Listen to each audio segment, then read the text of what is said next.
Olá, meu nome é Vânia Baeta. Não se esqueçam de se inscrever no canal, ativar o sininho para receber as notificações e clique em gostei aqui embaixo. Vamos ao vídeo. Alessandra, vou começar então com as perguntas. Diz pra gente aí o que você entende, o que são conflitos condominiais para o nosso público aqui entender melhor, já que estão nos condomínios, mas o que são conflitos condominiais? Ô, Vânia, a gente escolheu esse tema porque todos os lugares que eu tenho dado palestra, eu percebo que para nós que estamos na vivência é uma coisa muito simples, mas quem está fora da experiência de mediação é um verdadeiro conflito. Eu lembro que é um trânsito indiano sem nenhum tipo de semáforo. Então vamos lá, vamos fazer aqui um apanhado bem básico para que você possa entender. Conflito é inerente ao ser humano. O ser humano ele vai ter conflito mesmo que não exista outro ser humano. É tanto que às vezes tem pessoas que não gostam dela mesma, não se amam, não têm prazer com a própria vida, não conseguem entender a sua cor, a sua naturalidade, a sua calvície, o fato de você ter a necessidade de usar óculos. Então, se você é gordo, é magro, a sexualidade. Então, esse tipo de conflito é o que a gente chama de conflito intrapessoal. Esse conflito intra, quem trata não é a mediação. Quem trata são psicólogos, psicanalistas e psiquiatras. Esses são os profissionais habilitados para lidar com você quando os seus conflitos não são bem resolvidos. Agora, quando você tem um conflito com uma outra pessoa, aí não. Aí você tem um conflito chamado de interpessoal. Veja que o conflito meu, ele é intra, ele é dentro. E o conflito com outra pessoa, ele é inter, quer dizer, é eu e a outra pessoa. Quando eu tenho um conflito interpessoal, eu então tenho os caminhos de soluções. E aqui eu vou dar dois caminhos. Eu tenho um caminho chamado de heterocompositivo.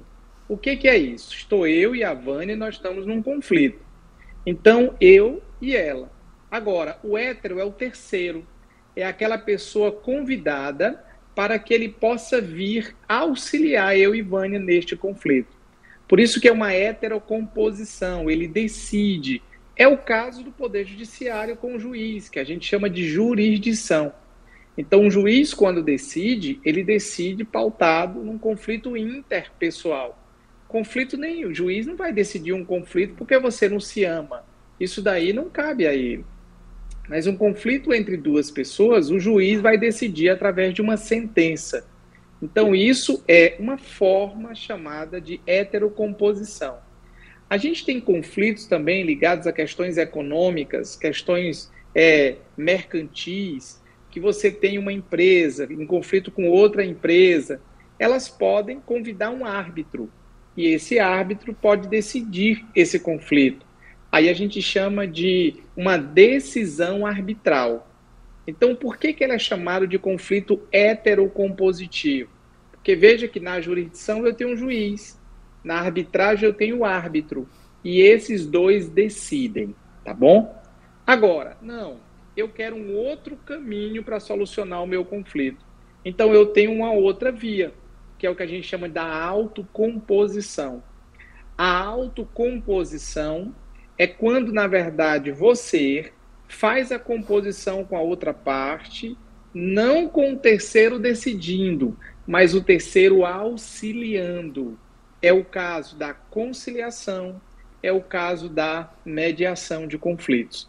Então, a conciliação e a mediação, elas estão dentro de que tronco? Vamos lá. Vamos aqui voltar. Eu gosto dessa parte porque eu tô sentindo que a gente precisa ser bem didático assim. Conflitos, ele pode ser interpessoal ou ele pode ser intra. Se ele for intra, ele é psicólogo, psicanalistas e psiquiatras. Então, a mediação não discute isso. Se o teu conflito ele é interpessoal, então tu tens dois caminhos. Ou tu segues o caminho exatamente da heterocomposição, seguindo ali um juiz ou um árbitro para decidir, ou da própria autocomposição. A autocomposição você pode convidar esse terceiro, mas ele não decide. Agora, muitas pessoas fazem uma confusão. Quando é que eu escolho a conciliação e quando é que eu escolho a mediação? E eu tenho um jeitinho, né, inclusive está na nossa obra, no nosso livro, e eu digo assim, ó, até um colega nosso me criticou, disse, Alessandro, não simplifica muito, porque depois fica muito rasteiro. Eu entendi o colega, compreendi, vi que ele estava um pouco preocupado com a minha imagem, assim, mas eu acho que quem escreve não escreve para si, escreve para o outro. E quando a gente escreve, a gente está preocupado em saber se o outro está entendendo. Então eu disse assim no livro, olha, conciliação é quando não tem um sentimento e mediação é quando tem um sentimento. Seja sentimento de amor, de ódio, de raiva, de insatisfação, de tristeza, tem sentimento, então a mediação é um caminho, mas é um meio adequado, é um dos meios adequados. Porque quem está com um conflito, para você entender de um jeito que nunca mais você vai esquecer, quando você está com fome, você não vai a um restaurante, e a primeira coisa que o restaurante, o que o garçom faz? Ele te dá um cardápio.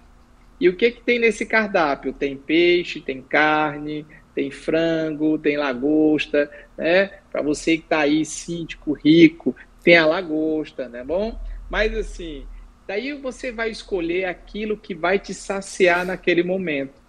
Então, os meios adequados de soluções de conflitos, eles também são do mesmo jeito. Você tem um conflito e eu tenho vários caminhos para solucionar.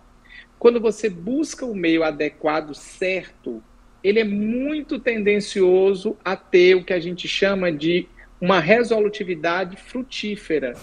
A palavra frutífera quer dizer que teve acordo, que as partes tiveram acordo.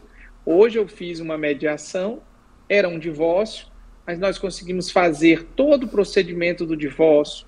Imagina, Vânia, que em uma manhã a gente faz pensão, guarda, divisão de patrimônios, faz o divórcio, modificação do nome das pessoas. Quando a gente fez tudo isso pela manhã, a senhora disse assim, quando é a próxima o encontro na justiça? Eu digo, não, já acabou, a senhora já está divorciada. Ela disse, mas não pode, eu digo, já. Ela, não, mas eu queria uma coisa mais longa. Eu digo, então é porque a senhora não quer se divorciar, é porque esse amor está latente aí. A senhora quer retornar? Ela disse, não, é porque eu me preparei para uma coisa longínqua. Claro que tem pessoas que optam pelo poder judiciário. Então, ali você tem a heterocomposição e tem um juiz decidindo, mas você tem a autocomposição. Então, essas explicações que eu estou dando, elas são fundamentais para a gente não confundir os passos do caminho. Porque se você erra o caminho, sabe o que vai acontecer? Você vai caminhar muito e depois vai ter que voltar para o seu caminho de origem. E se voltar para o caminho de origem, assim, a gente perdeu o tempo, e o tempo está tão valioso hoje. Às vezes a caminhada é tão dolorosa, tão sofrida. Então, por isso que eu acho que nesse primeiro momento, para essa pergunta, a gente tem que deixar bem claro essas diferenças. Perfeito, Alessandro. Não foi simplório, não foi assim, como colega, né, estava preocupado com a sua imagem, foi uma ideia de uma sutileza perfeita. Eu acho que é isso mesmo, passar para o público, né, não só esse conhecimento que você tem de conhecimento em relação à tua estrutura educacional, mas também realmente para que a pessoa entenda, o síndico entenda, o gestor entenda, né, e comece a qualificar e até poder decidir, porque o que falta muito, que eu sinto também, o Alessandro, é conhecimento do que é, né? E para que essas pessoas se apropriem disso, né? Porque na verdade esses métodos todos estão empoderando as pessoas, porque até pouco tempo, e na verdade você, né, é doutor nisso, mas só ratificando, a mediação ela é muito antiga, mas no Brasil 2015, né? Vamos pensar aqui, porque nós gostamos de legislação, então aí todo mundo começa, que é isso e tal. Então aí cresceu no Brasil 2015 para cá, por causa da lei de mediação e por causa dos artigos inseridos no novo Código de Processo Civil.